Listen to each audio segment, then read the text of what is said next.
Tricolores de toda a terra, está no ar o seu Resenha Express, a sua resenha de todos os dias. Eu sou o Quintela e você está no canal Resenha Tricolor 1902, o canal que não quer ser a sua voz, mas quer dar voz a você, torcedor do Fluminense. Fica aí, tá começando o seu Resenha Express, primeira edição, e olha que noite foi de ontem, hein? Vambora, produção.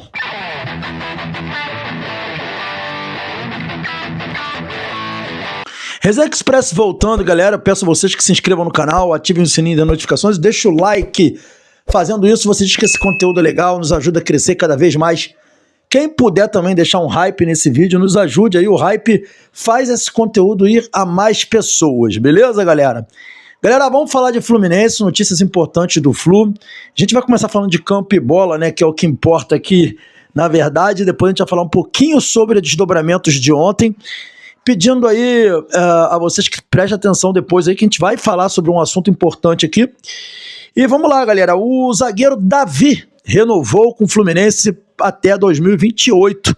O zagueiro ficou muito animado, muito feliz com essa renovação, comentou em suas redes sociais da alegria de renovar com o Fluminense. O Davi conseguiu essa renovação pelas boas atuações que ele teve quando foi exigido pelo Fluminense. Já se pensava até num possível empréstimo do atleta até ele ter a oportunidade no profissional. E muito bem, o zagueiro tinha contrato até o fim de 2026 com o Fluminense e agora com o novo contrato ele vai até dezembro de 2028. Então a extensão aí para o Davi. E aquilo, né? Você vê como é que são as coisas. O jogador estava numa lista possível de dispensa para o ano que vem, até de empréstimo, sem o clube ter procurado o atleta. Precisou ele entrar, fazer 2 grandes jogos para o Fluminense procurá-lo para uma renovação. É aquela história que a gente sempre fala, né? A desvalorização do ativo. Como é que você sabe se o cara vai entregar no profissional se ele não joga, né? Aí precisou o cara entrar num desespero, um cara que não estava previsto ser utilizado, para o cara ir bem, e aí o Fluminense decidir renovar com o jogador. Coisas de Fluminense, galera. Galera, mais uma informação, a gente tinha trazido uma informação há 2 dias atrás sobre o Renato, né, sobre as dúvidas do Renato no meio de campo, né, da possibilidade inclusive de Otávio Bernal começar jogando, liberar os meias, mas não. A informação que a gente obteve ontem é que a dúvida do Renato, ela paira sobre Nonato ou o Lúcio. É a dúvida principal do técnico Renato Gaúcho. Vai de Nonato? Vai de Lúcio? Quem será o jogador que vai a campo contra o Bahia? É uma dúvida que o técnico Renato Gaúcho tem, né? Com o Nonato ele pode sustentar o Hércules ali, liberar Martinelli e Nonato, e com o Lúcio, que é um meia que pode jogar como um meia central, ele sustentaria a linha de 2 volantes com um meia mais avançado. Então, o Renato tem treinado possibilidades, não são só essas as possibilidades, mas a dúvida hoje do Renato é entre Lúcio e o Nonato. E o que vocês acham aí que seria melhor para o Fluminense? Lúcio ou Nonato nesse momento? Assim, como a gente precisa eliminar o Bahia, a gente precisa passar, se classificar, eu acho que o melhor caminho seria ou ir de Nonato ou até mesmo ir de Bernal, liberando o Hércules e Martinelli. Eu acho que o Lúcio para esse momento, um jogador que ainda não, que está chegando agora, a gente precisa decidir uma partida. Não sei se o caminho seria com o Lúcio. Acho que o caminho seria com o que já estava sendo feito anteriormente. Acho que seria mais racional, né? O Lúcio seria aquela coisa, a gente não sabe o que a gente pode esperar do Lúcio, né? Então a gente não tem como ter uma previsão de sucesso com o Lúcio numa partida que exige realidade, que exige soluções para esse jogo. Então eu iria ou de Nonato ou de Bernal para essa partida. Eu não iria com o Lúcio não, tá? Mas vamos ver o que o Renato vai fazer. Quero saber também a opinião de vocês. Qual seria a opção de vocês aí? Comenta aí. Dando sequência, galera.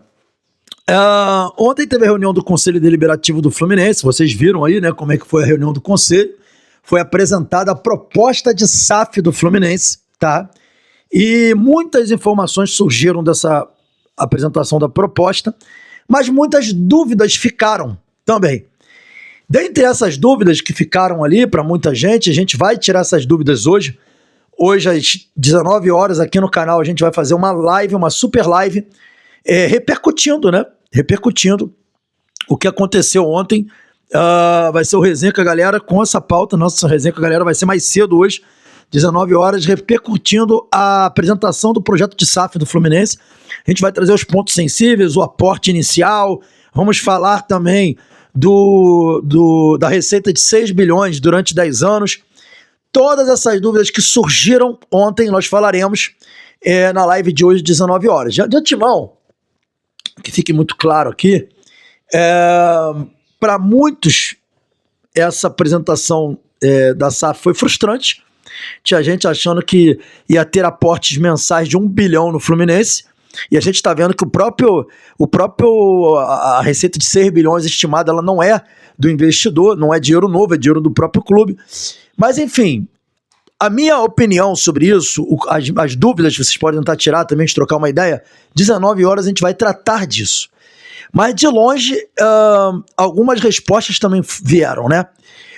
Uma delas é que foi confirmado pelos investidores, pelos compradores, que o Mário Bittencourt tem um perfil de CEO, sim, e que é interesse deles contratar o Mário Bittencourt. Isso ficou muito claro ontem, né? O próprio Carlos de Barros falou que o Mário recuperou o Fluminense, que o Mário tirou o Fluminense de uma situação ruim, colocou o Fluminense em outro nível, e que sim, o nome do Mário é um nome ventilado, sim, para compor ali a gestão do clube, né? A gestão do futebol da empresa, né? No caso do Fluminense SAF. Lembrando que o Fluminense virando SAF, ele não vai ser mais Fluminense Futebol Clube, foi o Futebol Clube, né? Vai ser Fluminense SAF. Então, foram muito claros. Isso quer dizer que o Mário vai ser o CEO da SAF? Pela fala do Carlos de Barros, dá a entender isso, porque ele falou que o Mário é um cara com expertise, é um cara que eles entendem sim como competente para trabalhar numa futura SAF. Eles exaltaram o Mário, fizeram uma defesa enfática da competência do Mário, né? Enfim, então parece que o Mário vai ter sim um cargo dentro da SAF do Fluminense, pelo que eles falaram. A gente não sabe ainda se CEO, a gente não sabe ainda se, de repente, um gestor, um dirigente, um diretor de futebol, mas que ele vai ter alguma influência lá dentro, ele vai ter. Isso aí ficou muito claro na fala do Carlos de Barros ontem, para todo mundo ouvir, né? Ele foi enfático. Então, a reunião e a apresentação da proposta de ontem, ela trouxe algumas das respostas, inclusive essa resposta também acerca do Mário fazendo parte da gestão, de uma futura gestão da SAF do Fluminense. Mas eu fico esse convite a vocês para participarem hoje da nossa live das 19 horas. Eu vou fazer aqui uma análise da proposta. Vou dar uma estudada na proposta maior ainda hoje e a gente vai ter esse compromisso. Beleza, galera? Esse foi o Resenha Express, primeira edição, pintando mais alguma notícia do Fluminense. A gente volta. Saudações tricolores, fique com Deus, deixa o like. Um abraço.